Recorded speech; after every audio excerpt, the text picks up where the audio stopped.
Notre métier, c'est avant tout une aventure humaine. Un métier passion que nous partageons et transmettons au quotidien. Trouver dans ce que l'on fait chaque jour la folle envie de recommencer et de se renouveler sans cesse. Notre moteur, accompagner la croissance et les défis de nos clients. Avoir un regard neuf sur chaque dossier. Tous les jours, ensemble, avec passion. La cuisine, de haut niveau, demande de l'implication. Plus on s'implique, plus on est passionné. Plus on est passionné, plus effectivement on progresse. À de suite dans mes cuisines, vive la passion. Parce que la passion, en tous les cas la mienne, c'est ça. Vous faire plaisir à vous. Passion, pathie en grec, la souffrance. Pour nous, la passion, c'est tout l'inverse.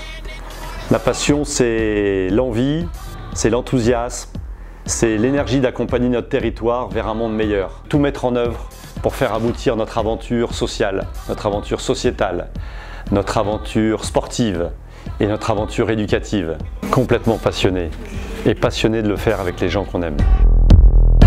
Nous entourer de talents engagés à nos côtés. Pour apporter à nos clients des solutions rigoureuses, sur mesure et pragmatiques. Mobiliser ensemble nos compétences pour atteindre les objectifs de nos clients. Offrir constamment nos connaissances techniques et les conseils les plus pertinents. Viser l'excellence dans tout ce que nous entreprenons. Aller vers le mieux, encore et encore, pour tendre vers un idéal. C'est l'excellence de l'ensemble des équipes, c'est l'excellence dans la façon de travailler au quotidien, l'excellence dans l'implication, dans la disponibilité, c'est l'excellence dans le sérieux qui est apporté au jour le jour dans une relation qui est extrêmement importante. Pourquoi l'excellence? En dehors des aspects performance et mesures quantitatives, je pense que l'excellence est l'occasion de repousser ses limites, l'occasion de les mesurer. L'excellence c'est aussi l'occasion de s'accomplir tout simplement. Je me suis aussi demandé comment atteindre l'excellence et quels pouvaient en être les ressorts. Et j'ai d'abord naturellement pensé à l'exigence. L'exigence, c'est la remise en question de ce qu'on a, c'est la remise en question de ce qu'on est et renoncer à l'autosatisfaction. J'ai pensé au mot différence. La différence, enfin en tout cas pour un chef d'entreprise, c'est essentiel, c'est l'inspiration et la vision. Ensuite, j'ai pensé à la confiance. La confiance, c'est la confiance qu'on va donner aux personnes qui nous entourent, qui est certainement un moteur d'excellence, que j'associerai directement à l'excellence du groupe versus l'excellence individuelle.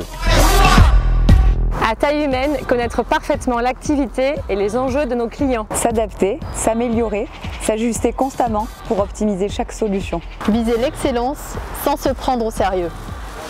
Être toujours en mouvement, en adaptation permanente aux évolutions du monde. Raisonner à long terme. Offrir une vision stratégique globale et des solutions concrètes grâce à nos compétences pluridisciplinaires. L'agilité, c'est un équilibre entre une dimension active, réactive et proactive. En fait, l'agilité, c'est notre capacité à créer de la valeur en permanence, à temps par rapport au changement. Veiller à une qualité d'écoute pour comprendre parfaitement les enjeux de nos clients. Recevoir l'autre et porter un regard sur chaque situation avec bienveillance et sans jugement de valeur. Évoluer et grandir ensemble dans une relation en confiance, bienveillante, respectueuse de l'autre et de nos engagements. Tisser un lien de qualité et pérenne avec notre équipe, nos clients et nos partenaires. À l'image d'une cordée de montagne. Cultiver la joie.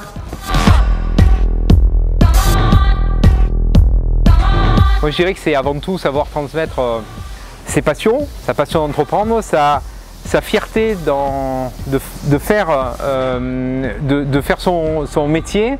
La plus belle des réussites, c'est toutes ces femmes et ces hommes qui composent l'entreprise. L'humanité ne peut se concevoir sans passion pour ce qu'on fait, ne peut se concevoir que dans la durée. La résultante, c'est plus de productivité, plus de chiffre d'affaires, plus de gains pour l'entreprise. Mais j'allais dire, c'est secondaire, c'est toujours facile d'en parler quand ça fonctionne bien, quand on est dans des cycles de croissance et que tout va bien. Mais je reste intimement convaincu que ces cycles de croissance-là ne sont générés que par un vrai dynamisme collectif. En fait, il ne faut jamais rien s'interdire, toujours explorer des nouvelles voies, toujours explorer des nouvelles idées. Tout le monde apporte sa pierre à l'édifice. Et pour moi, je dirais que la vraie humanité, c'est un peu un mix de tout ça. Mais avant toute chose, ça se porte vraiment dans le cœur et ça doit se transmettre par le cœur et suivront les actes. Être gardien de la moralité des affaires. Exercer notre métier avec intégrité et loyauté. Chacune de nos actions est guidée par nos valeurs fondamentales. Travailler dans le respect de nos valeurs et de notre déontologie. Ne pas transiger avec notre éthique professionnelle. Le miroir de notre conscience professionnelle.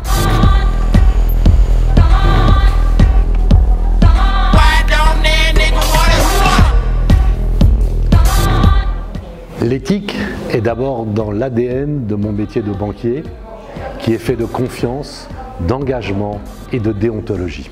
L'éthique renvoie enfin à un engagement individuel et plus personnel quand elle nous impose, ou en tout cas quand elle nous met en vigilance sur l'exemplarité de nos comportements et le respect des autres. C'est tout simplement contribuer à un monde meilleur. Un mot de conclusion sur l'éthique, soyons tous des colibris. Être fiers et attachés viscéralement à notre indépendance. Cultiver notre liberté et notre différence. Nos collaborateurs, nos clients, nos partenaires, un choix mutuel. Fondé sur un socle de valeurs partagées dans le respect de nos convictions. Notre liberté de penser est le socle d'une réflexion construite et aboutie. C'est notre identité. L'indépendance chez Caporal, c'est avant tout une manière d'être. C'est aussi une manière de penser, on peut dire quelque part out of the box. C'est aussi une manière de s'affranchir des barrières, parce que c'est lorsqu'on s'affranchit des barrières que l'on peut avancer réellement. Et ça, c'est important pour nous. L'indépendance, c'est aussi avec nos partenaires, parce que nos partenaires, nous les choisissons en fonction de la compétence, et ceci avant toute autre considération. C'est aussi chez Caporal savoir casser les codes, parce que casser les codes, aujourd'hui, ça permet par exemple de faire d'une DRH une DSI également.